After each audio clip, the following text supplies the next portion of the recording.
how to fix Base44 not working. I'm going to show you a few different fixes. For the first one, before we do anything, I suggest checking the status. Google search for Base44 status. Click on this first website that pops up, and if any operations or systems are not operational here, it is going to show you affected. I've encountered this previously. It wasn't working, but it wasn't on my end. It was basically on Base44's end. Now, if it says all systems operational, as it does for me, then we can proceed to the second step, which will be going into our browser settings. And here we just want to click on privacy and security. Then you want to select delete browsing data. And here make sure cached images and files is selected and it's set for all time. Afterwards, you just click on delete from this device.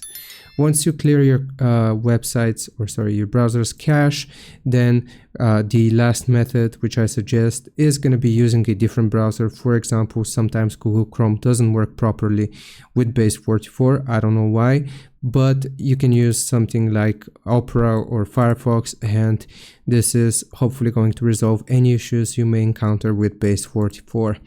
I hope this helps. Leave a like and subscribe. I'll see you next time.